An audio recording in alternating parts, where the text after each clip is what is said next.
Hello friends, Namaskar.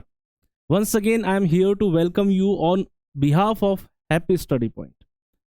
So पिछली class में हमने पढ़ा था आर्म्स एक्ट का बेसिक्स और इसके अलावा हमने उसका चैप्टराइजेशन देखा था। उसके अलावा हमने देखा कि 6 चैप्टर्स 46 सेक्शंस में इसमें डिवाइडेड है और उन सेक्शंस का जो डिवीजन है उनको हमने ट्रिक के साथ याद किया था।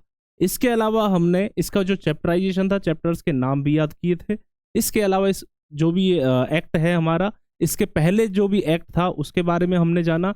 उसके बाद इसका ऑब्जेक्टिव हमने देखा और अब आज हम सेकंड क्लास स्टार्ट कर रहे हैं। तो जब भी हम आर्म्स एक्ट को पढ़ेंगे तो सबसे पहले, ये सिर्फ यहीं के लिए लागू नहीं है, अपन जब भी पढ़ते हैं कोई भी एक्ट उठाते हैं तो सबसे पहले हमको क्या पढ़ना चाहिए, चाहे हम रोज उसका रिवीजन करें तो रोज देखना चाहिए। इससे क्या है, वो हैबिट में आ जाता है। तो क्या चीज है वो है act number. Act number, act कब इनेक्ट हुआ और एक्ट कब इन्फोर्स हुआ। इन 3 चीजों को हम रेगुलरली सिर्फ जब भी किसी एक्ट को रिवाइज करें तो स्टार्ट यहीं से करें, चाहे फिर लास्ट इसके बाद आप कोई भी सेक्शन से शुरू करें। हो सकता है कि आपने फर्स्ट सेकंड चैप्टर पढ़ रखा हो, थर्ड चैप्टर का रिवीजन करना चाह रहे हैं, तो ये 3 चीजों को तो हमेशा देखें। तो इस एक्ट का नाम ही अपन रख लेते हैं क्या, 54 ऑफ 59, यानी एक्ट नंबर 54 ऑफ 1959, जिसको हम शॉर्ट में 59 कह सकते हैं। तो जब भी अब जैसे कोई सेक्शन वगैरह आएगा या कोई भी सेक्शन का हम रेफर करना चाहते हैं आर्म्स एक्ट से, तो उसको हमेशा बोलो जैसे सेक्शन 3 ऑफ 54 59, इस तरीके से।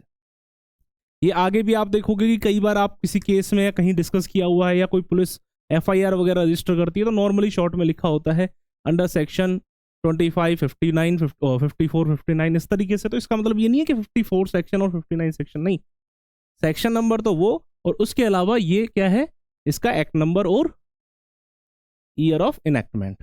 तो इसकी इनेक्टमेंट ईयर भी यही है। डेट क्या है, 23 अक्टूबर में ये क्या हुआ था, 23 आई थिंक सितंबर है, नहीं सॉरी 23 दिसंबर।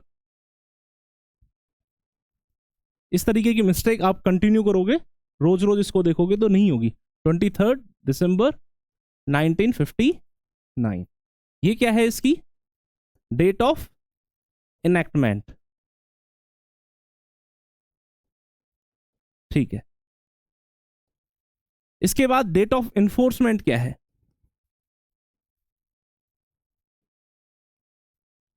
1 अक्टूबर 1962, यानी इनेक्ट हुआ था 1959 में और इसका इन्फोर्समेंट हुआ था 62 में। अब कंटिन्यू करते हैं।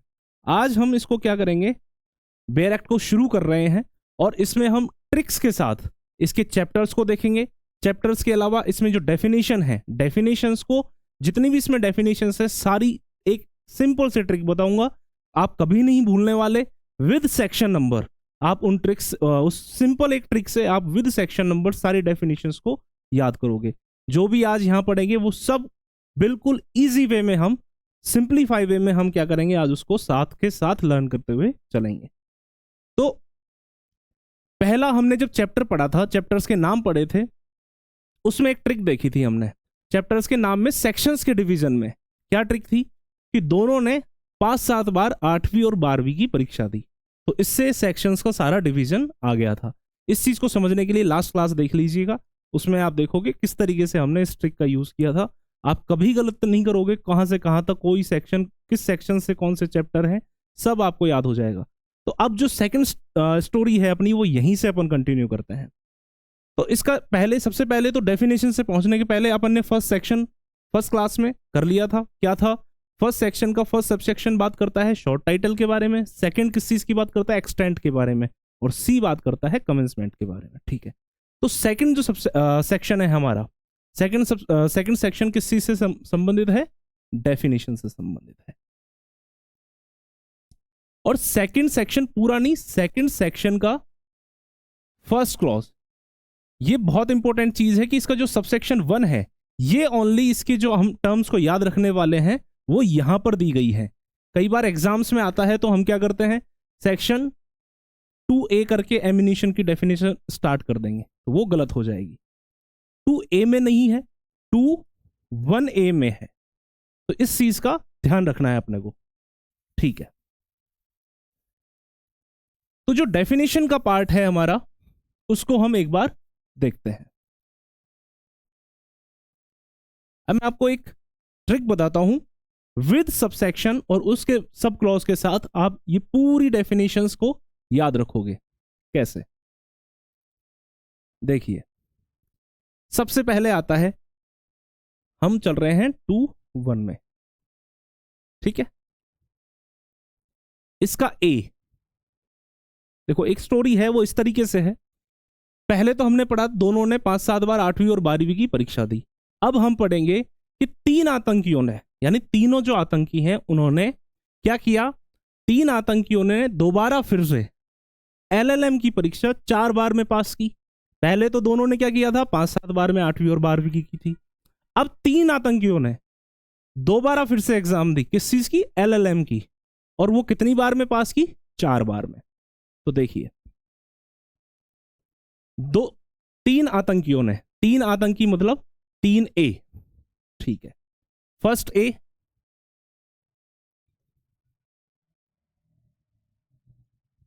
Second A, third A. अब आपको सिंपल से एक डिक्शनरी का ज्ञान होना चाहिए, डिक्शनरी में किस तरीके से वर्ड्स आगे पीछे अरेंज होते हैं। तो सबसे पहले क्या आता है, अब देखो अपने 3 वर्ड हैं, एक्विजिशन, आर्म्स, और उसके अलावा जो है एक एम्यूनिशन। तो AC, AM और AR, आर लास्ट में आता है, आर एम्यूनिशन और एक्विजिशन। आगे का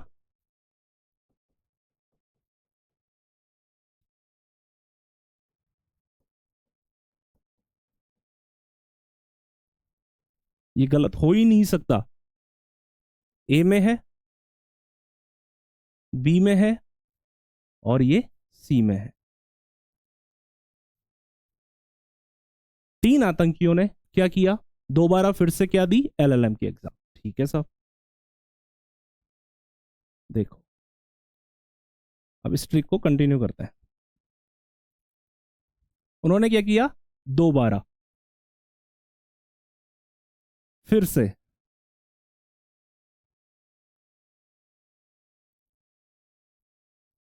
एल एल, एक बार यहां तक देखते हैं। चलो एलएलएम का तो एम पूरा करें।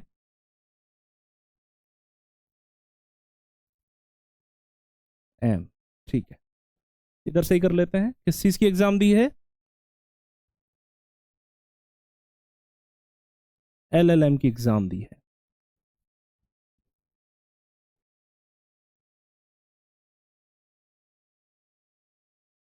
ठीक है, दोबारा फिर से, ओके। अब इसको देखो एक बार, 3 आतंकियों ने दोबारा डिस्ट्रिक्ट मैजिस्ट्रेट, दोबारा फिर से फायर आर्म, L4। अब 2 शब्द आते हैं, लाइसेंस और लाइसेंस ऑथोरिटी। ऑब्वियसली सबसे पहले कौन सा आएगा, लाइसेंस, फिर आता है लाइसेंस ऑथोरिटी। लाइसेंस, लाइसेंस के बाद कौन सा आ गया, ऑथोरिटी। अब एम से क्या होता है, मैजिस्ट्रेट। एलएलएम की एग्जाम 4 बार में पास की। अब उससे पहले इसके हम सब सेक्शंस को लिख लेते हैं। देखो, सी हो गया, डी, ई, यहां तक तो ठीक है। अब थोड़ा सा याद रखना है, ये ई ए में है, एफ में है, और ये डबल एफ में है, मैजिस्ट्रेट जो है, ठीक है। इतना सा आपको ध्यान रखना है, ई ए और एफ एफ। इसके बाद आता है, देखो कितनी बार में एग्जाम पास किया है उन्होंने। वैसे तो आपको बहुत फास्ट, देखो क्या होता है ट्रिक से, हम जब डेफिनेशंस को सब सेक्शन वाइज अगर रटना शुरू करेंगे तो हमको 20 बार पढ़नी पड़ेगी, और अगर ट्रिक में थोड़ा समय लग रहा है लेकिन एक बार पढ़ते हैं तो हमारा ज्यादा से ज्यादा 2 रीडिंग में हमको with sub clause, sub section 1 का विद सब क्लॉज हमको सारी डेफिनेशन याद हो जाती है, यानी 10 से 20 गुना तेज हो जाती है रफ्तार, बस एक बार की थोड़ी सी मेहनत है। ठीक है, यानी जितनी देर में एक व्यक्ति कंटिन्यू अगर सारी डेफिनेशंस को याद करने में जितना समय लगाता है उसके 10 से 15 गुना कम समय लगता है अगर इस तरीके से हम इन चीजों को देखते हैं। ठीक है, कितनी बार में एग्जाम पास किया है उसने? 4 बार में।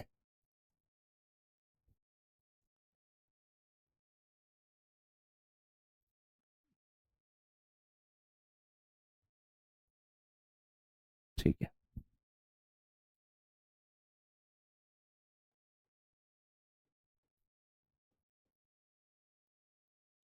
और लास्ट में एक है, वो याद रख लो क्या है? ट्रांसफर। ट्रांसफर कहां पे है?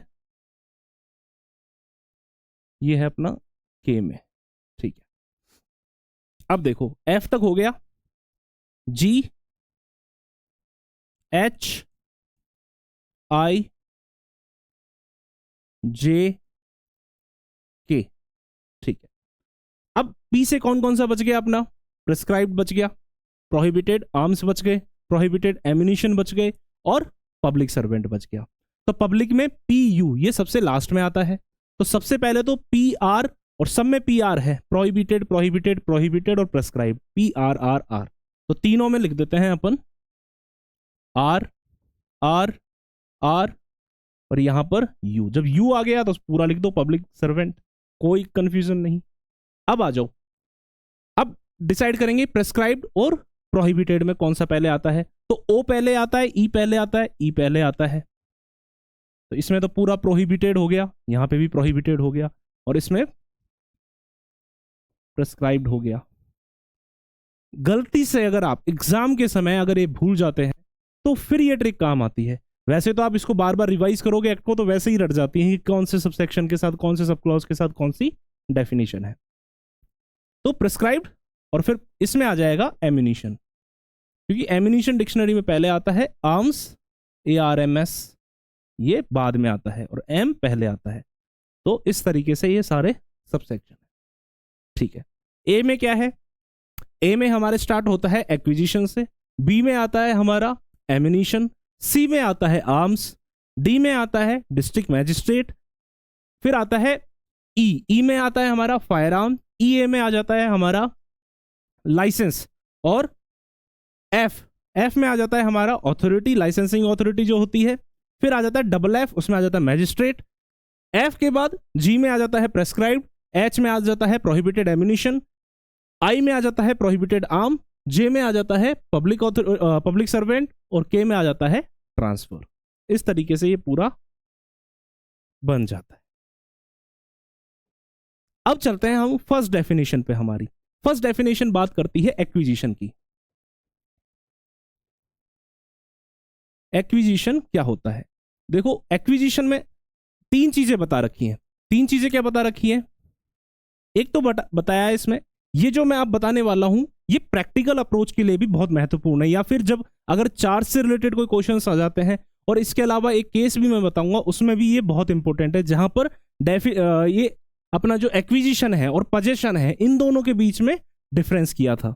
तो अभी मैं अभी बताता हूं। देखो एक बार, सबसे पहले तो इसमें देखो एक्विजिशन में क्या लिखा है। एक्विजिशन में लिखा है कि with its grammatical expressions, with all its grammatical variations and cognate expressions. अब इन दोनों का अर्थ क्या होता है? जो ग्रामेटिकल वेरिएशंस है उसका मतलब होता है कि एक्विजिशन को ग्रामर के अकॉर्डिंग अपन कैसे भी लिखें, एक्वायर लिखें, एक्वायर्ड लिखें, एक्विजिशन लिखें, तो सारे शब्द, यानी जो शब्द हैं यहां पे ग्रामेटिकल वेरिएशन, इसका अर्थ क्या होता है कि इसको किसी भी तरीके से लिखा हो सकता है कि कोई भी ऐसी घटनाक्रम है या कोई भी ऐसी चीज है, या फिर आपके पास चार्ज फ्रेम करने के लिए आया तो एक्विजिशन के जगह पर शब्द यूज हुआ है एक्वायर, और अदरवाइज इसको एक्वायर्ड या और भी किसी तरीके से कोई इसका ऐसा, जैसे अपन किसी में गो, वेंट, गोन, तो ये जो फॉर्म्स होती हैं तो ये ग्रामेटिकल फॉर्म्स जैसे होती हैं, तो ये जितनी भी वेरिएशन होती हैं सब इस डेफिनेशन में इंक्लूड है। सेकंड जो इसका पॉइंट है वो बताता है कॉग्नेट एक्सप्रेशंस। Cognate expression. अब कॉग्नेट एक्सप्रेशन का क्या मतलब होता है? कॉग्नेट का मतलब होता है उसके जैसे। उसके जैसे का क्या मतलब है? जैसे एक्विजिशन की जगह पे मान लीजिए, और एक इसका जो थर्ड पॉइंट है वो है इंक्लूड। यानी इंक्लूड इसमें ऑलरेडी कर दिया है। किस किस को इंक्लूड किया है? बोरोइंग को कर दिया है, हायरिंग को कर दिया है, और एक्सेप्ट एज अ गिफ्ट। अब इसके अलावा मान लीजिए उसकी कोई फाइंडिंग है या फिर उसके ऑनरशिप में कोई भी चीज है किसी भी तरीके से, तो वो यहां पर आ जाती है। यानी कोई भी ऐसी प्रॉब्लम आती है, कोई भी ऐसा केस आता है जहां पर ऐसा लिखा है कि उसको कहीं से मिला है या किसी और तरीके से इनके अलावा मिला है, वो शब्द यूज हुआ है इंस्टीड ऑफ दीज, तो वो कहां आ जाता है? इसमें आ जाता है। तो ये इसका सेंस है। तो इसकी डेफिनेशन कैसे बनेगी? एक्विजिशन की डेफिनेशन क्या है? With all its grammatical variations and cognate expressions, it includes borrowing, hiring और acceptance of gift. That's it. फिर आता है अपना बी। सेकंड जो इसकी डेफिनेशन है वो इंपॉर्टेंट है। वो क्या है? एमिनिशन की। एमिनिशन की क्या डेफिनेशन बताई है? Ammunition means ammunition for the firearm. सबसे पहली बात यही आ जाती है कि एमिनिशन किस चीज के लिए? फायर आर्म्स के लिए, फॉर द फायर आर्म्स। ठीक है। It includes and includes. अब ये क्या क्या इंक्लूड करता है? अब ये जो इसका सीक्वेंस वाइज इसको याद रखने के लिए फिर से एक ट्रिक है।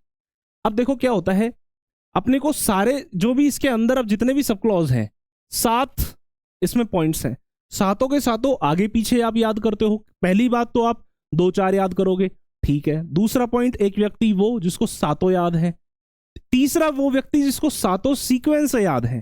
तो हम कोशिश करते हैं सीक्वेंस वाला, क्योंकि सीक्वेंस वाले को ज्यादा मार्क्स मिलेंगे अगर एग्जाम में क्वेश्चन आता है। तो इसका एक स्टोरी फॉर्मेट है, मैं आपको लिख के बताता हूं। ये थोड़ा, rabbits are every child's favourite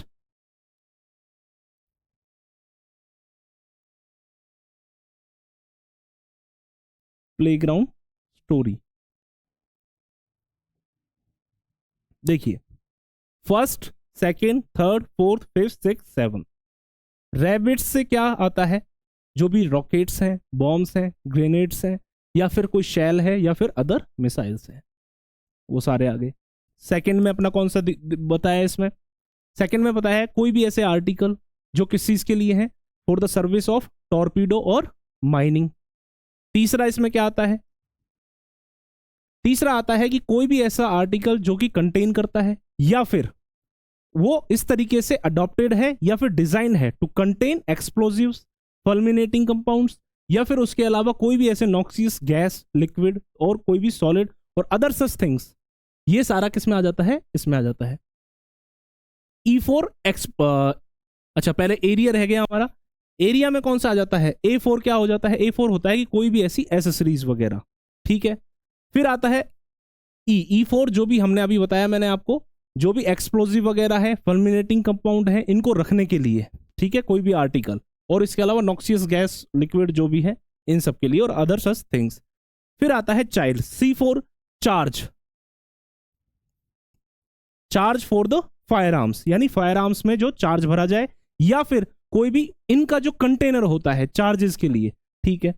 फिर आ जाता है फेवरेट, एफ। एफ का मतलब क्या होता है? फ्यूजेस या फिर फ्रिक्शन ट्यूब्स।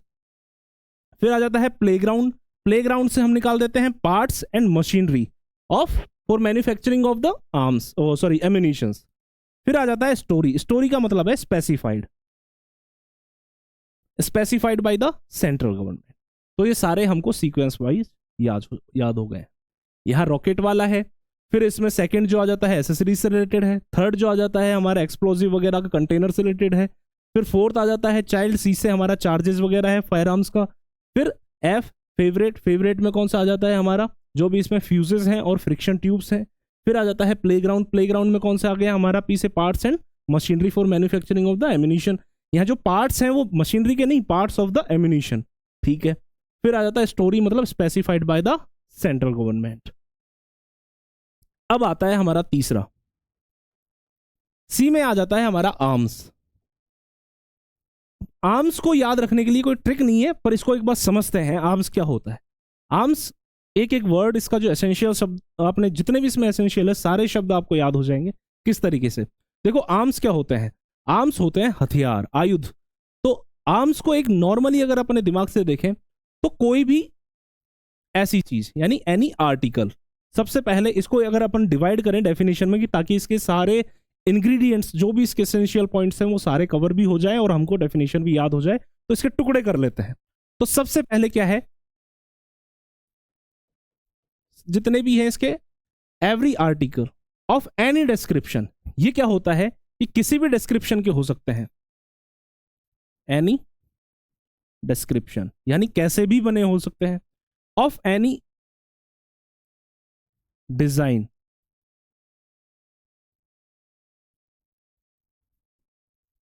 डिजाइंड और अडॉप्टेड, यानी परिकल्पित और अनुकूलित। ये दो शब्द हैं, डिजाइन और अडॉप्टेड। इसका क्या अर्थ है, डिजाइन तो मतलब स्पेसिफिक बुलेट्स के लिए मान लीजिए स्पेसिफिक गन बनाई गई है तो वो डिजाइनिंग है।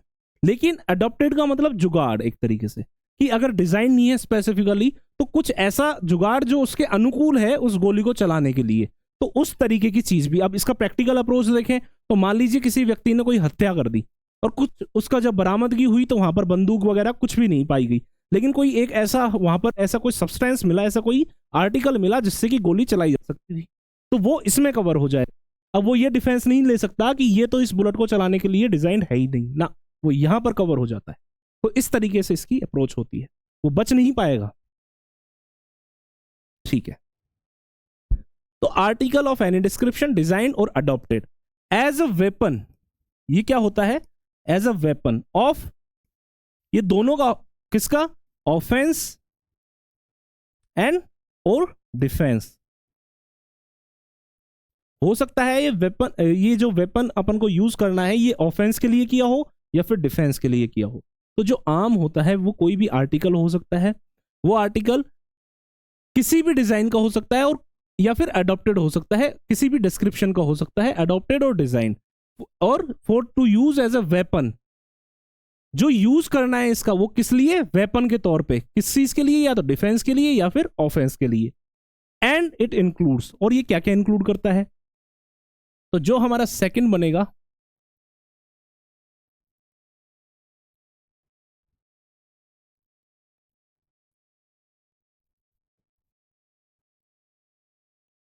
देखो क्या क्या इंक्लूड करता है,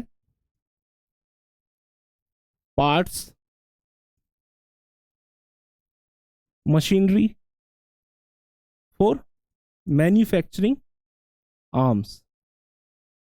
और ये पार्ट्स भी किसके, आर्म्स के, ना कि मशीनरी के। इसमें ऐसे लिखा है parts of comma machinery for manufacturing of the arms, comma लगा के हो। तो ये जो पार्ट्स और मशीनरी है ये दोनों आर्म्स के संदर्भ में है, तो ठीक है। तो ये क्या क्या इंक्लूड करता है, पार्ट्स और machinery for the manufacturing of the arms. इसके अलावा इसमें क्या करता है, कोई भी शार्प एज्ड, यानी जो धारदार चीजें होती हैं, तो शार्प एज्ड वेपन और अदर सच थिंग्स, ऐसे ही कोई अनदर वेपन अगर है तो वो ये सब चीज इसमें इंक्लूड करता है। अब आती है बात, एक्सक्लूड क्या करता है।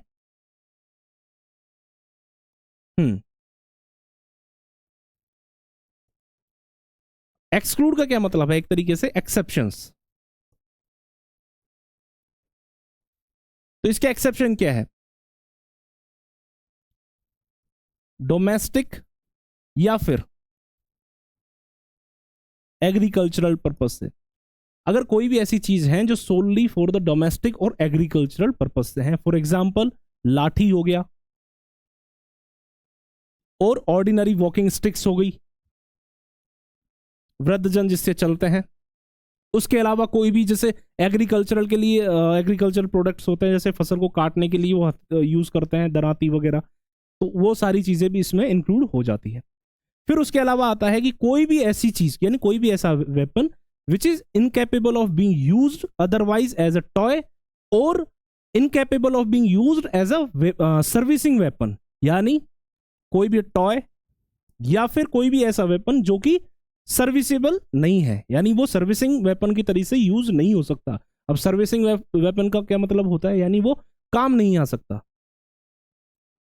Incapable of being used as a serviceable weapon, तो ये इसके कुछ एक्सेप्शन होते हैं, यानी ये इसमें इंक्लूड नहीं होते। तो इस तरीके से एक पूरी आर्म्स की हम डेफिनेशन को कवर करते हैं। अब एक इंपॉर्टेंट इसमें इंक्लूड और है, वो आता है, वो इसलिए मैंने नहीं लिखा, उसको अलग से हम लिखेंगे क्योंकि वो नॉर्मली हमसे पूछा जाता है एग्जाम में। क्या? Whether fire arms are included in the arms. तो ये आप इसी तरीके से एक एरो लगा के इसको स्पेशल बनाए और इसको गोला कर दें, ये स्टार लगा के, क्योंकि हम ज्यादातर एग्जाम में क्वेश्चन पूछा जाता है। ठीक है, अब आती है नेक्स्ट डेफिनेशन हमारी। आर्म्स के बाद हमने पढ़ा था डिस्ट्रिक्ट मजिस्ट्रेट, डी में क्या आता है? डीएम। अब डीएम नॉर्मली हम किसको जानते हैं? डीएम होता है अपना एग्जीक्यूटिव मजिस्ट्रेट, लेकिन इसको अगर हम लिंक करें किससे? सेक्शन 20 का जो सबसेक्शन 5 है, उसमें स्टेट गवर्नमेंट के पास पावर होती है कि वो मेट्रो सिटीज में क्या करता है, कोई भी एग्जीक्यूटिव मजिस्ट्रेट की पावर्स को पुलिस कमिश्नर के पास ट्रांसफर कर देता है। तो वहां से लिंक करेंगे, वो सिर्फ मेट्रो सिटीज के लिए है। पर इस केस में क्या है, डीएम का मतलब क्या होता है कि जो भी किसी एरिया में, कौन? पुलिस कमिश्नर, जो अपना जुरिस्डिक्शन एक्सरसाइज कर रहा है वो, और उसके अलावा इट इंक्लूड्स और कौन कौन? Deputy police commissioner, deputy commissioner of police, DCP और सीपी, कमिश्नर ऑफ पुलिस कहा जाता है इसको। यानी डिस्ट्रिक्ट मजिस्ट्रेट कौन है? कमिश्नर ऑफ पुलिस और DCP, as specified by the government in that particular area where they are exercising their jurisdiction. Okay, simple. DM के बाद नेक्स्ट आती है हमारी फायर आर्म, एफ। देखो, आज का टाइम कुछ ऐसा है कि सोशल मीडिया पे दिखावे का समय है। अगर जिसके पास फायर आर्म है, मान लीजिए आपके पास फायर आर्म है, तो आप अपने आप में कूल दिखते हैं, तो ये भी एक ट्रिक है। अगर आपके पास फायर आर्म है तो आप क्या दिखेंगे? कूल दिखेंगे। आपके पास अगर क्या है? फायर आर्म है, तो आप क्या दिखते हैं? कूल दिखते हैं। ये इसका सब क्लॉज वाइज सारी कंप्लीट हो गई। देखिए, अब सबसे पहले देखते हैं फायर आर्म क्या होता है। ये तो इसका क्या है? इंक्लूजन है कि क्या क्या इंक्लूड होता है। अब फायर आर्म की जो एग्जैक्ट डेफिनेशन है पहले उसको देखते हैं, फिर वापस इस पे आएंगे। फायर आर्म क्या होते हैं? फायर आर्म स्टार्टिंग में अपन ने देखा था कि फायर आर्म ये इस तरीके से है कि जैसे एक कोई भी रेक्टेंगल है, तो ये हर एक रेक्टेंगल क्या होता है? एक चतुर्भुज होता है, यानी एक क्वाड्रिलेटरल होता है। लेकिन क्या हर एक क्वाड्रिलेटरल एक रेक्टेंगल होता है? जी नहीं। इसका मतलब क्या है? यानी जो हर एक आर्म है वो एक फायर आर्म नहीं हो सकता, बट एक फायर आर्म होता है वो आर्म में इंक्लूड होता है। यानी फायर आर्म को अगर डेफिनेशन में जाए आर्म की, तो आर्म की डेफिनेशन क्या होती है कि कोई भी वेपन जो ऑफेंस के लिए और डिफेंस के लिए यूज हो सकता है। तो फायर आर्म ऑफेंस के लिए भी यूज हो सकता है, बंदूक मान लीजिए, और ये डिफेंस के लिए भी यूज हो सकती है। पर क्या हर एक आर्म, अब मान लीजिए आर्म में कोई भी पर्टिकुलर, जैसे तलवार को ले लीजिए, अगर शार्प एज्ड है तो क्या वो फायर आर्म हो सकता है? नहीं, लेकिन आर्म तो हो सकता है। ठीक है, तो इसका क्या अर्थ है कि कोई भी आर्म और फायर आर्म में क्या अंतर है कि फायर आर्म का सिंपल सा अगर अपन को समझ में आ रहा है तो इसके जो शब्द हैं फायर और आर्म, तो यानी ये कहीं ना कहीं एक्सप्लोजन से रिलेटेड है या फिर अदर फॉर्म ऑफ एनर्जी। यानी आग क्या होती है? आग जब भी जलती है तो यानी या तो उसमें विस्फोट होगा या फिर कोई ना कोई एनर्जी रिलीज होती है। अब आ जाओ इसकी डेफिनेशन पे, तो इसकी डेफिनेशन क्या कहती है? फायर आर्म क्या होते हैं? फायर आर्म कोई भी आर्म, इसकी डेफिनेशन स्टार्ट होती है एनी आर्म। अब इसका अर्थ ये नहीं है एनी आर्म आ गया तो ये सारे आर्म इसमें इंक्लूडेड, नहीं। ये कहता है कि कोई भी आर्म, कौन सा आर्म? जो कि any arm of any description, which discharge projectile, जो कि प्रोजेक्टाइल यानी एक, जैसे एक गन होती है, बुलेट होती है, मैंने आपको फर्स्ट क्लास में बताया था, उसके आगे का हिस्सा इस तरीके का जो होता है, ये होता है प्रोजेक्टाइल, ये होती है इसकी कार्ट्रिज, और यहां पर इसका क्या होता है, परक्यूशन कैप। तो ये जो कार्ट्रिज होती है, यहां पे तो विस्फोट होता है, और इसके बाद ये जो आगे का हिस्सा होता है ये प्रोपेल करता है, इसको क्या बोलते हैं अपन, प्रोजेक्टाइल बोलते हैं। तो कोई भी आर्म जो डिस्चार्ज करता है प्रोजेक्टाइल को, यानी इस आर्म से क्या हो गया, जैसे बंदूक ले लेते हैं, बंदूक से जब बुलेट निकलती है, तो any arm which discharge projectile और और other projectiles by the action of explosive, इसमें अब दो चीज हैं, by the action of explosive या फिर और अदर फॉर्म ऑफ एनर्जी, या तो एक्सप्लोजिव से निकले या फिर अदर फॉर्म ऑफ एनर्जी।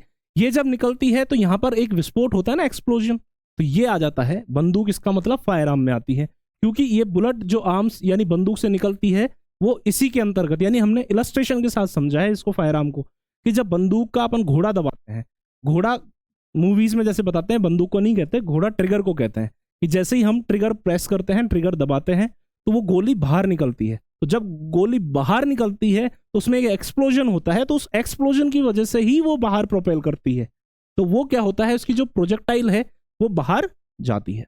तो फायर आर्म क्या होता है, फायर आर्म का मतलब है कि any arm which discharge the projectile और discharge projectiles by action of explosive और अदर फॉर्म्स ऑफ एनर्जी, या तो एक्सप्लोजन उसमें हो या फिर अदर फॉर्म ऑफ एनर्जी की वजह से वो क्या करती है, जाती है, तो वो क्या कहलाते हैं, फायर आर्म कहलाते हैं।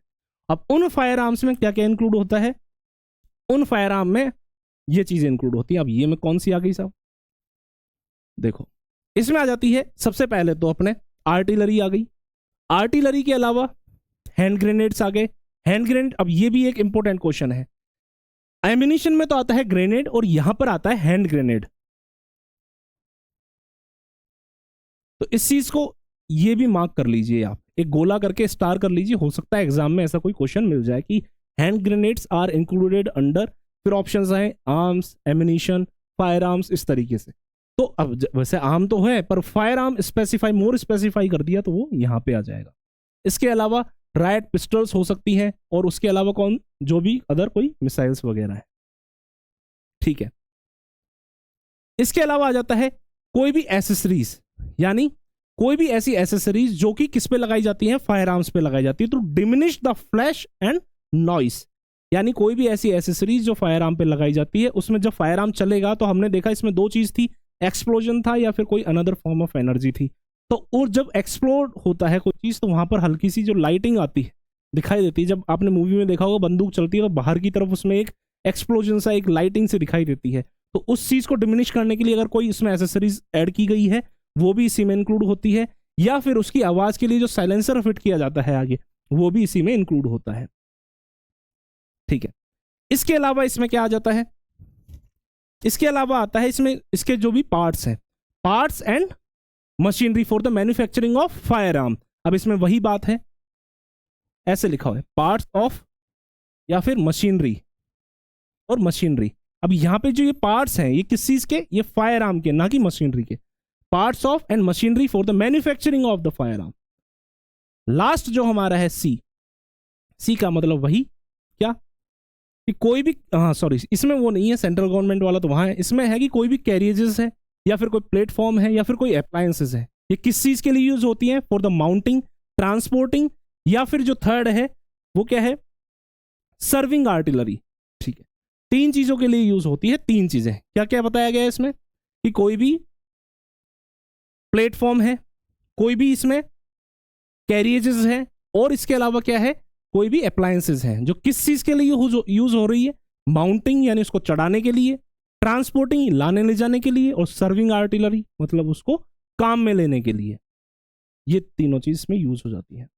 क्या क्या हो गया, प्लेटफॉर्म हो गया, प्लेटफॉर्म हो गया, अप्लायंसेस हो गया, उसके अलावा क्या क्या हो गया, ये हमेशा में एक शब्द निकल जाता है मेरे दिमाग से, कैरियजेस, कैरियजेस हो गया, किस चीज के लिए यूज होते हैं, माउंटिंग यानी किसी कोई चढ़ाई पे चढ़ाना है, ट्रांसपोर्टिंग लाना ले जाना ढोना करना, और सर्विंग आर्टिलरी, इसका सर्विंग का क्या मतलब होता है, उसको काम में लेने के लिए, यूज करने के लिए, कोई भी ऐसी चीज होती है। ठीक है, अब जो नेक्स्ट डेफिनेशन हमारी, हाँ, फायर आर्म के बाद जो नेक्स्ट आती है,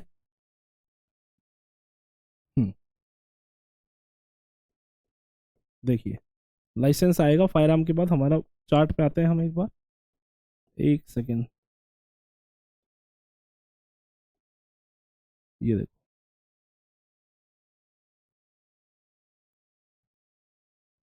ये कैसे ओपन होगा, हाँ आगे देखिए।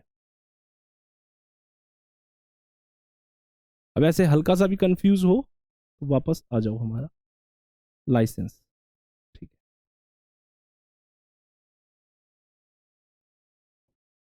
अब आ जाता है नेक्स्ट। तो लाइसेंस, लाइसेंस क्या होता है, licence means licence which is issued under the provisions of this act, और इट इंक्लूड्स ई लाइसेंस यानी इलेक्ट्रॉनिक फॉर्म ऑफ लाइसेंस। ये लाइसेंस भी खत्म। फिर आ जाती है लाइसेंसिंग अथॉरिटी। तो लाइसेंसिंग अथॉरिटी कौन होती है, कोई भी ऑफिसर या फिर अथॉरिटी, एनी ऑफिसर और अथॉरिटी जो कि रिन्यू करने के लिए या फिर उसको रिन्यू के अलावा और दूसरा क्या है इसमें, लाइसेंस को ग्रांट करने के लिए, फॉर द रिन्यू और grant of the licence authorised है बाय द गवर्नमेंट। यानी कोई भी ऐसी अथॉरिटी या ऑफिसर, इसमें दोनों चीज है, ऑफिसर भी हो सकता है और अथॉरिटी भी हो सकती है, which is authorised to grant और renew the licence authorised by the state. तो ये कौन होता है, लाइसेंसिंग अथॉरिटी होती है। ये लाइसेंसिंग अथॉरिटी कहां डिफाइन है, लाइसेंसिंग अथॉरिटी डिफाइन है हमारे एफ में। अब आती है डबल एफ, मैजिस्ट्रेट। मैजिस्ट्रेट कौन होता है, डबल एफ में डिफाइंड है मैजिस्ट्रेट। तो यहां पर जो हमारे मैजिस्ट्रेट साहब हैं वो हैं हमारे एग्जीक्यूटिव। इसमें थोड़ा उल्टा सीधा हो रखा है, जो डीएम है वो तो यहाँ पे कमिश्नर है, और मैजिस्ट्रेट जनरली हमारे कौन होते हैं, आरजेएस यानी जो जुडिशियल मैजिस्ट्रेट होते हैं, और लेकिन यहाँ पे कौन है, ईएम, एग्जीक्यूटिव मैजिस्ट्रेट। इसको ध्यान रखना है, executive magistrate as per the CrPC, generally section 20 CrPC में क्या है, अपॉइंटमेंट होता है, स्टेट अपॉइंट करती है as many of the EM as it required, और one of them appointed as DM. ठीक है, कौन अपॉइंट करता है, स्टेट गवर्नमेंट। देखो फिर आ जाता है नेक्स्ट हमारा prescribed, prescribed as by the rules of this act. उसके बाद आ जाता है हमारा प्रोहिबिटेड एम्यूनिशंस। अब प्रोहिबिटेड एम्यूनिशंस कौन से होते हैं, प्रोहिबिटेड एम्यूनिशंस जो है वो वही जो हमारी वो डेफिनेशन थी एम्यूनिशन की, वहीं से उठाना है। प्रोहिबिटेड एम्यूनिशंस मींस वही जो सिस्टम है हमारा, सॉलिड लिक्विड गैस वाला कोई भी नॉक्सियस ऐसा ऑब्जेक्ट है उसको जो कंटेन करते हैं, मींस एनी एम्यूनिशन कंटेन्स क्या बोलते हैं हमारा नॉक्सियस गैस, लिक्विड, सॉलिड और अदर सच थिंग्स। और इसके अलावा वो भी जितनी भी इसमें एम्यूनिशन में हमने चीज़ पढ़ी थी, रॉकेट्स थे, बॉम्ब्स थे, शेल थे, और जितना भी हमने उसमें इसके अलावा क्या क्या पढ़ा था, इसके अलावा जो भी पार्ट्स और मैन्युफैक्चरिंग थी इन सबकी एम्यूनिशन के लिए, वो सारी चीज़ें भी इसमें इंक्लूड है। उसके अलावा और इसमें जो एसेसरी थी हमारी, जो भी आर्टिकल था किस चीज़ के लिए, for the service of torpedo, और उसके अलावा माइनिंग, जो सबमरीन माइनिंग होती है। अब यहाँ पर सर्विस ऑफ टॉर्पीडो का क्या अर्थ है, सर्विस ऑफ टॉर्पीडो का मतलब ये नहीं है कि उसकी सर्विस करने के लिए, मतलब सर्विस इन द सेंस कि जैसे हम गाड़ियाँ वगैरह या पिस्टल वगैरह की सर्विस करवाते हैं, वो चीज़ नहीं, देख रेख नहीं। सर्विस का मतलब होता है टॉर्पीडो को काम में लेने के लिए, कोई आर्टिकल उसको यूज इस्तेमाल करने के लिए, तो फॉर द टॉर्पीडो सर्विस। और उसके अलावा जो भी सबमरीन माइनिंग्स होती हैं जो समुद्र के अंदर जनरली बिछाई जाती हैं, तो उनकी वो सारी चीज़ यहाँ पर इंक्लूड होती है। तो वो सारी चीज़ें क्या है, प्रोहिबिटेड एम्यूनिशन है, उनको रखना मना है। इसके बाद आता है प्रोहिबिटेड आर्म्स। प्रोहिबिटेड आर्म्स क्या होते हैं, प्रोहिबिटेड आर्म्स को अब समझने के लिए इसको बिल्कुल सिंपल मतलब है, प्रोहिबिटेड आर्म्स वो होते हैं, कोई भी, इसको दो कैटेगरी में बताया। अगर फायर आर्म है तो फायर आर्म ऐसा फायर आर्म जिसका अगर ट्रिगर प्रेस किया जाए, यानी इसको घोड़ा अगर दबाया जाए तो वो लगातार प्रोजेक्टाइल्स को डिस्चार्ज करता है। यानी कोई भी ऐसा आर्म,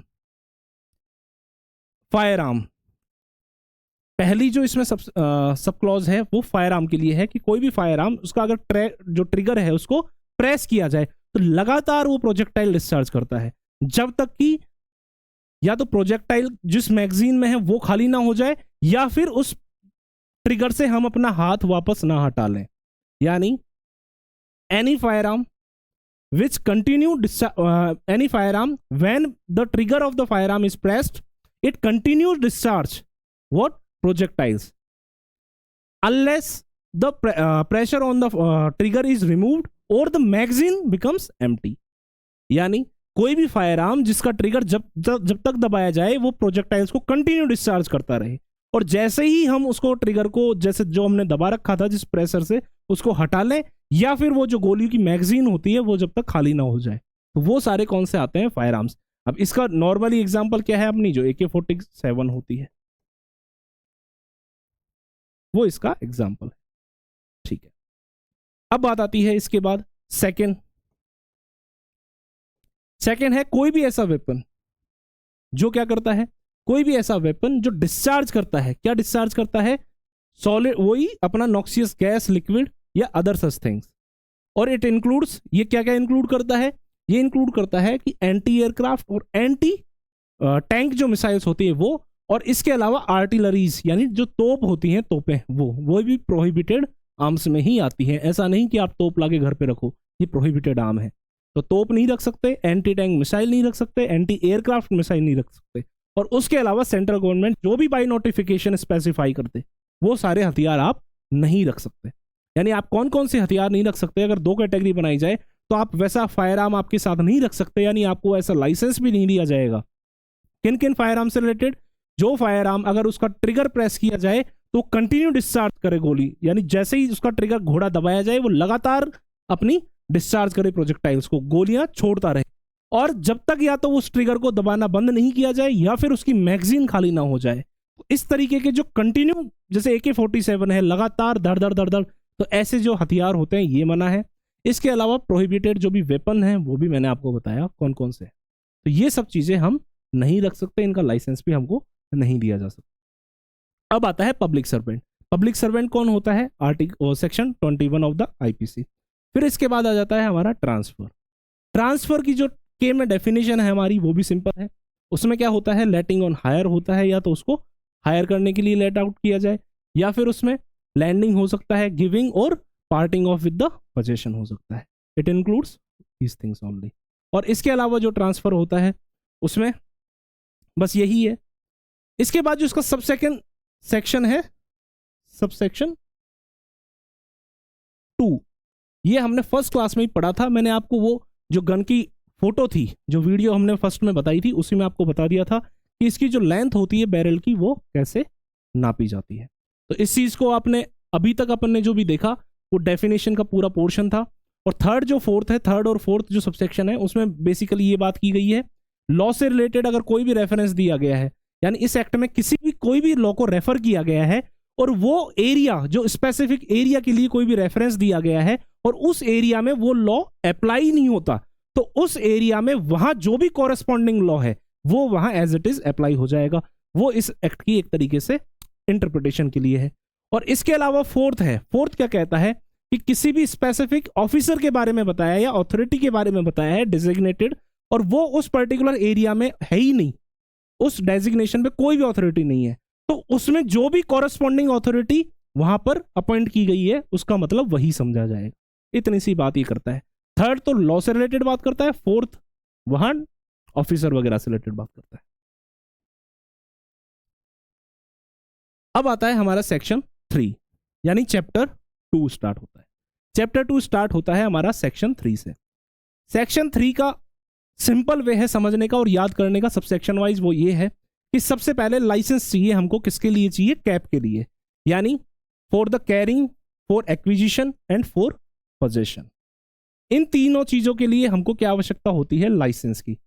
यानी a person shall not carry, acquire and possess what any arm और एनी फायर आर्म और एमिनिशन। अब यहां पे बहुत इंपॉर्टेंट पॉइंट है, फायर आर्म, इसको हमेशा सेक्शन 3 फायर आर्म की बात करता है। किस चीज के लाइसेंस की बात करता है, फायर आर्म की एंड एमिनिशन। यानी आपके पास कोई भी हथियार, कौन सा, फायर आर्म, और एमिनिशन रखने के लिए आपको क्या चाहिए, लाइसेंस चाहिए। इसके बाद बात आती है कि यदि आपके पास 2 या 2 से अधिक हैं, कितने हैं, 2 या 2 से अधिक फायर आर्म हैं, तो आप क्या कर सकते हैं, उनको उनमें से कोई से भी 2 रख सकते हैं और 1 को जमा करा सकते हैं। अब इसके अलावा क्या बात आती है, हाँ, सबसे पहले तो हमको 3 चीजों के लिए लाइसेंस की जरूरत है। अब क्या इसका भी कोई एक्सेप्शन है, बिल्कुल इसके भी एक्सेप्शन है। तो सेकंड पॉइंट में हम इसको प्रोविजो में इसका एक्सेप्शन देख लेते हैं। तो इसका एक्सेप्शन क्या है? प्रोविजो में इसका एक्सेप्शन बता रखा है। एक्सेप्शन क्या क्या हो सकते हैं? एक्सेप्शन हो सकते हैं दो तरीके से एक्सेप्शन को हम इसमें डिवाइड कर सकते हैं। First, in presence of licence holder. अगर लाइसेंस होल्डर की प्रेजेंस में अगर कोई इसको होल्ड करता है। Second, with written authority.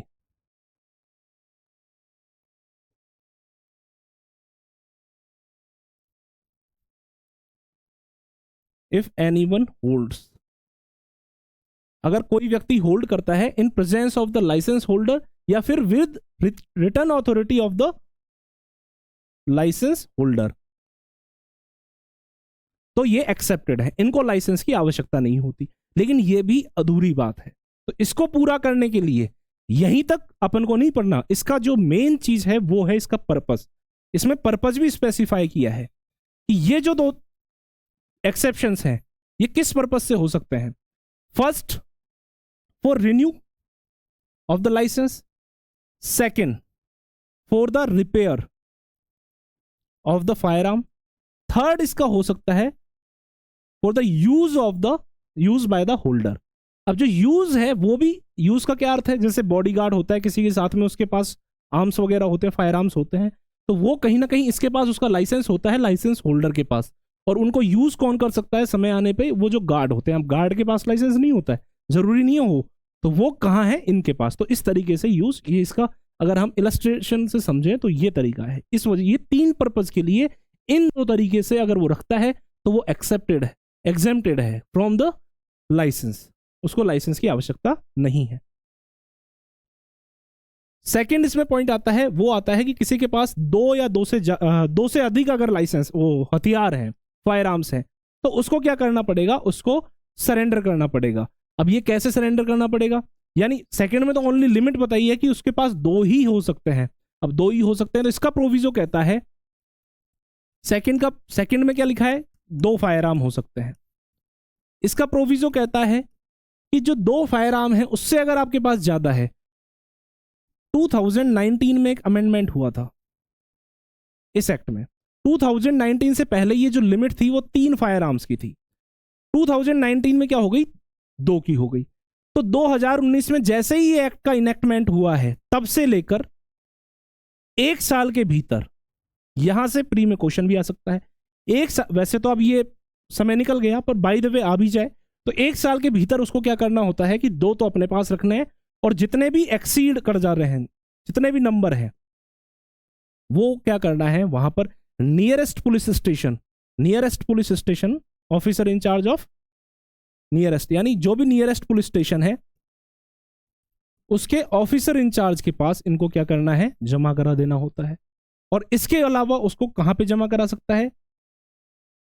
Section 21(1) के सब्जेक्ट टू, यानी सब्जेक्ट टू सेक्शन 21(1), कोई भी लाइसेंस्ड डीलर जो होता है, जो डीलर जिसके पास लाइसेंस रखता है, उसके पास भी जमा कराए जा सकते हैं।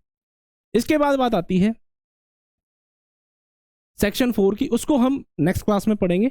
नेक्स्ट क्लास का समय हो गया है, तो मैं इजाजत चाहूंगा। आगे की हम क्लास कंटिन्यू करेंगे और इसको बहुत आसानी से हम पढ़ सकते हैं। बहुत इंपॉर्टेंट एक्ट है, लेकिन उसके सारे प्रोविजंस को इजी गोइंग, हम सारे जो ट्रिक्स वगैरह है उनको यूज करके हम समझ सकते हैं। नेक्स्ट क्लास में हम सेक्शन 4 से और इसका जो रिमेनिंग थोड़ा सा पोर्शन है उसको भी देखेंगे और सेक्शन 4 का भी आगे पढ़ेंगे। इसके अलावा मैं आपको बताऊंगा इसमें जो कैप में 2 चीजें हैं, एक्विजिशन और पोजेशन, इन दोनों में भी सुप्रीम कोर्ट ने, ऑनरेबल सुप्रीम कोर्ट ने क्या किया है? डिफरेंशिएट किया है। तो एक इंपॉर्टेंट केस लॉ है, वो भी मैं आपके साथ डिस्कस करूंगा कि एक्विजिशन और पोजेशन में क्या अंतर है। ये दोनों चीजें हम नेक्स्ट क्लास में समझेंगे। इसी के साथ मैं आपसे अलविदा। जय हिंद, जय भारत।